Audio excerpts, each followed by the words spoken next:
Okay guys, welcome to this week's tutorial, and I just want to thank you for watching the last videos. If you haven't seen them, then please check them out. I'll put the links in the description. This one's a little bit of a late one, and I'm doing this at night as well, so I've got to be a bit quieter. But yeah, thank you very much, and please, subscribe, like and share if you enjoy this video. This week we're going to be looking at how to EQ effectively, both with audio and MIDI, and what the differences are. So if we just swap over now to the other scene. Okay, so you can see that I've prepared two different stems.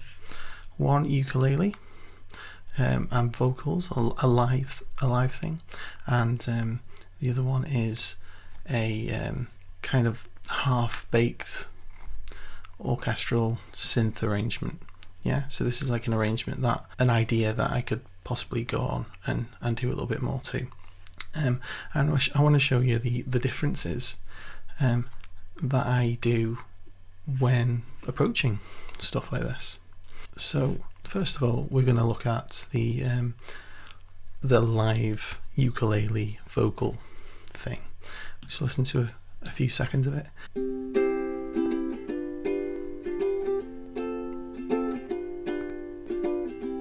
Da da da da da da da da da da da. Okay, so there you can hear it's very clear.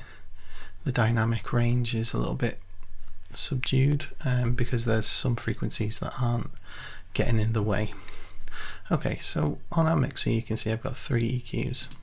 Okay, and I'm using the REQ here, so 3 instances. One's a little bit different, it's a dual mono, but it's exactly the same. It just means that I can affect both left and right channels. Okay, so when we're working with audio, and especially like live stuff where you might have bleed in both microphones, the thing that you want to remember is that you can't really EQ them just to say, okay, well that's a ukulele and that's a vocal. Yeah, we need to say, okay, right, so where are we going to get the information that we need to make this sound great? And what I wanted to do in the EQ phase is not just make the vocal sound a little bit brighter and fuller and the ukulele sounding a bit more full, but I also wanted to tame some of those dynamics. So some of those harsh sounds I wanted to squash. And I did that by taking the ukulele and taking out around 1.2k. I did that there because that is where my vocals sit. Yeah, my voice naturally sits in that range within this song. Obviously it might be a bit higher or a bit lower depending on what song it is that you're working on, but I just listened for that fundamental frequency and then I pulled that down in the ukulele, knowing full well that signal is already in the other track. So then in the voice you can see at about slightly higher, between 1.2 and 1.4 or 2000 really, I've actually boosted that a little bit. Yeah, so where I'm taking away from one, I'm giving it in another, and you can see exactly the same in the highs of the ukulele here. I've taken them out there, but I've also given it there because I know that there's a little bit of bleed. So then that means that I've used the voice as like a presence knob, really. I can turn the presence up just by turning the fader up in the voice. And with the ukulele, I'm using that for that warmth and that body. So you can see there, I've got a little bit of that 200 to 300 there is boosted a little bit. And I would say that for this track, that's okay. It's just a vocal, and a ukulele in a fairly well treated room. So I can do that. I would avoid putting too much 200 hertz in there because it does get a little bit muddy, and if there was a guitar and things, I might actually end up on both tracks taking this high pass and bringing it up here. Yeah, because the information wouldn't be needed. But for this scenario, it works great. And then here, So this is the bus, so they're bussed together to get that dynamic sound. I've essentially done the opposite of what I've done in these at first. So where here, when I've added something, I've taken it away. Actually, I've just boosted a couple of frequencies. Yeah, but I've done different things to the left and right channels. So where in the left channel here, we've got a boost at 8K high shelf, and then at about 700 Hertz, we've got a boost here, and then at 200 again, there's another little boost. In the right channel, except for that, it's all completely opposite. And that's because when you do that to a signal, what you actually do is you end up pushing that stereo image really far out. And in those particular frequencies for that ukulele, what it's done is it's pushed the ukulele out. So it hasn't done anything to the vocal. And if I just turn this off and we go back, just take a listen. Da, da, da, da, da. Da, da, da, da, da, da. Okay, and now with it on. Da, da, da, da, da. Yeah, so you can hear what it's done is actually it's pushed that ukulele out a little bit, and the dynamic range is a little bit. So I'm going to turn them all off now just so you can hear without it, and you'll hear it is just more dynamic. And that's essentially what I wanted. I wanted it to be less dynamic so I didn't have to do quite as much compression. Da, da, da. Da, da, da, da, da, da. Okay, so you can see it's very subtle. I'm not doing anything drastic here. Same section again. Da, da, da, da, da, da. Yeah, so everything's just a little bit more clearer, a little bit more in your face as well. Yeah, there's a little bit less room noise, or room sound. I don't like calling it noise. Yeah, so that's what we're doing. We're focusing on fundamental frequencies when we're working with audio, just to kind of squash the harshness in there, so it becomes more uniform, whilst also taking out frequencies we don't want. Yeah, which mainly is what I did with the high pass. I just suck out a little bit of that low rumble from the room. Now that's working with audio. Now let's move on to working with MIDI, which is a little bit different. So with MIDI, all the work is done for you, yeah, which is great. And it's something I didn't know when I first started working with MIDI.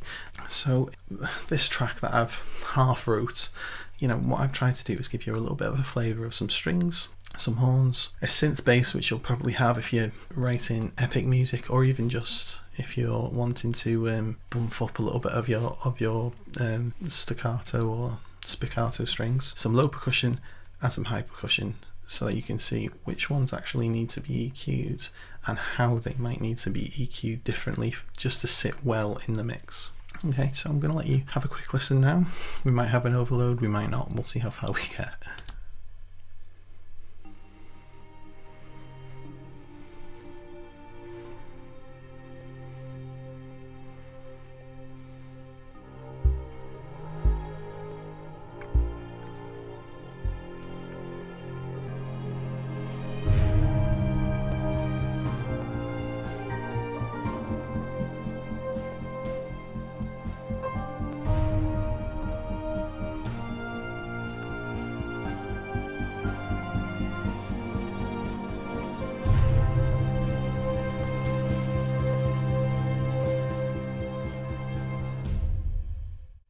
Okay, cool. So you can hear a really big influence from the BBC Merlin theme in there.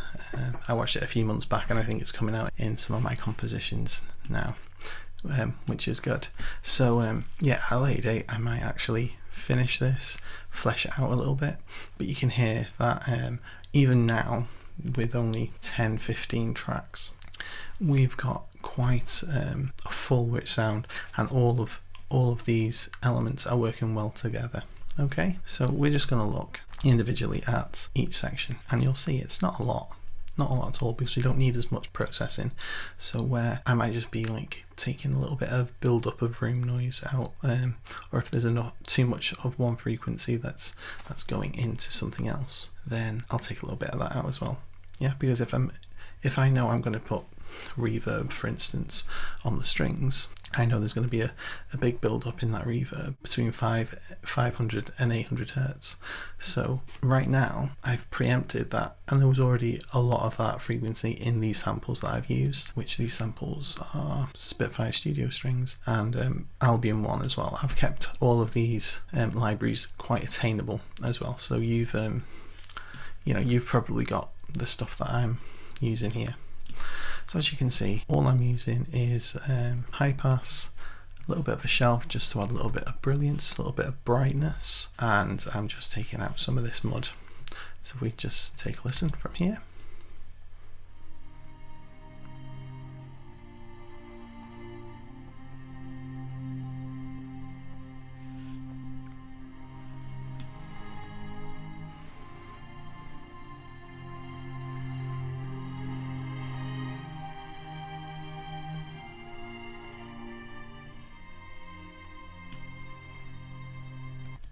Okay, so there with the EQ on, you can hear it's very clear, it's crisp, it's still got a little bit of low end in it.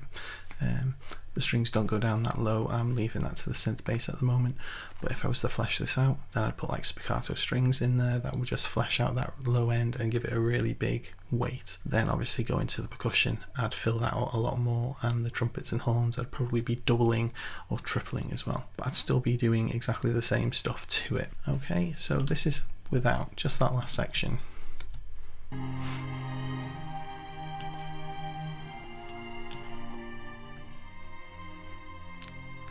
Okay, with it back in.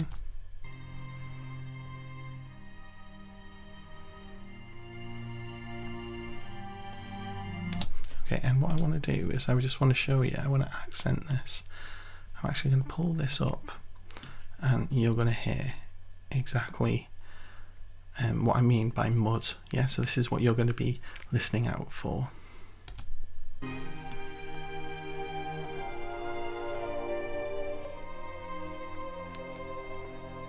Yeah, so you can hear here that honky sound, and I didn't want that honky sound, so I've taken that out, knowing that the reverb's gonna smoothen that out later on as well. Yeah, and you can see it's a tiny bit thinner.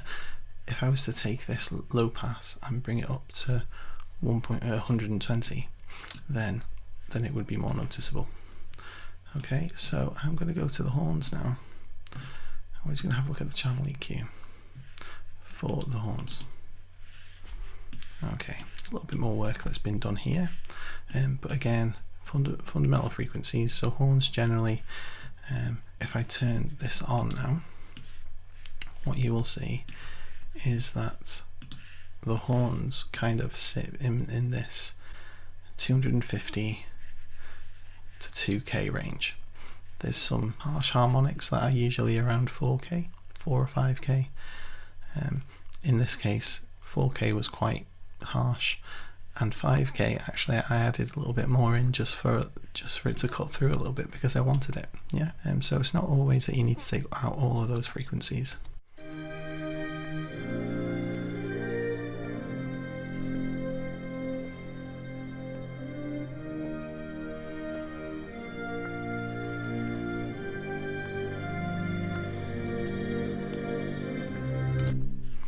Yeah, so you can hear that at the moment they're working quite well together. As soon as I take off the EQ, what happens?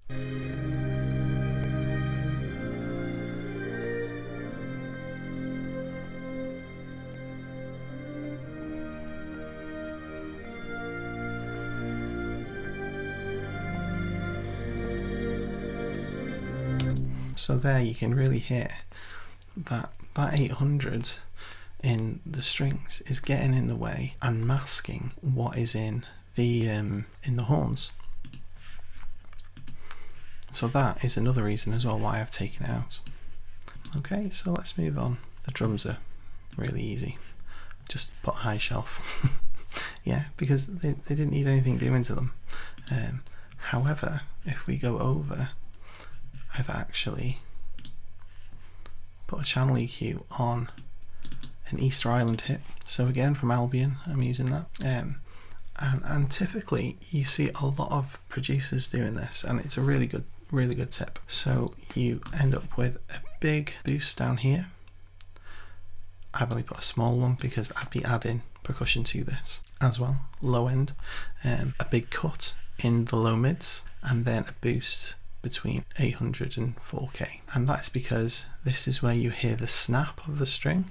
I can tell I'm a guitarist. The snap of either a beta or the hit, and then your sub stuff as well down here. This stuff isn't generally needed. Yeah, so that's where your strings and your horns and the main bulk of the melody are going to be, and here as well. So that is how I've got this sound. And if I just solo this,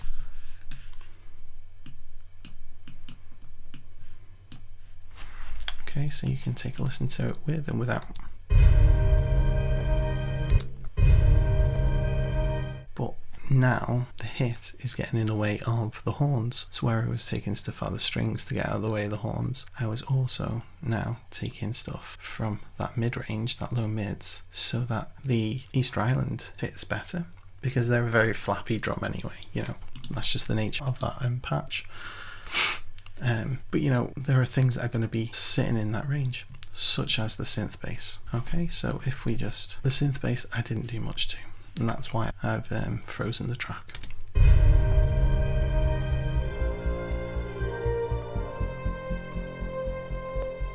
Okay, yeah, so you can hear that all of that culminates into the full piece. Did I do anything to the piano? I think I did.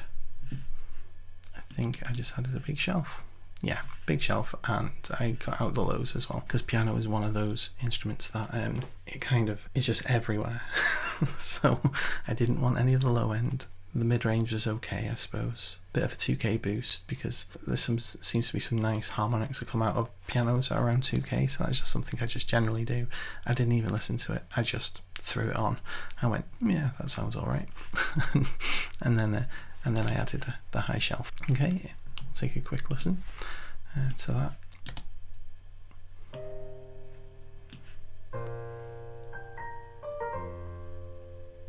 Okay, and you can hear in the orchestration, I'm keeping it simple. This is without. Yeah, so you can just hear, not doing anything too drastic. It's mainly just high shelves and then high and low passes. That's all you need. Yeah, we don't want to overcomplicate this. We just want to take out what we don't need really with this. So now what I'm going to do is I'm just going to take all of these EQs out, and I didn't say anything about the pad, but all I did was I just took a bit of the high end out, because the pad is this beautiful little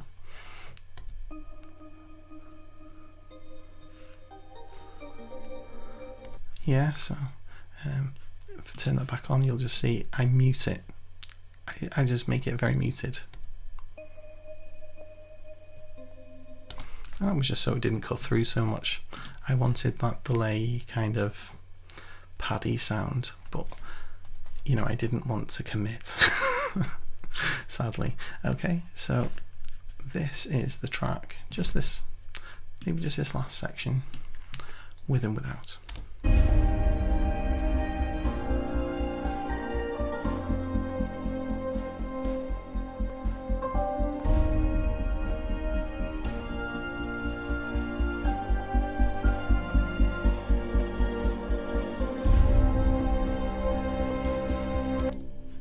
Okay, and now with.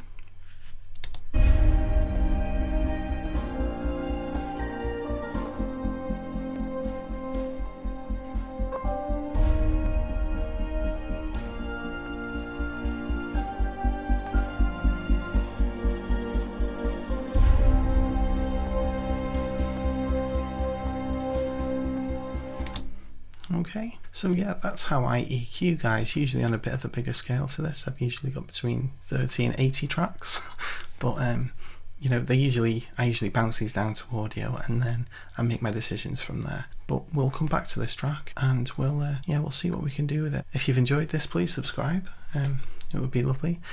Comment as well, anything that you want to see, any tutorials, then please let me know.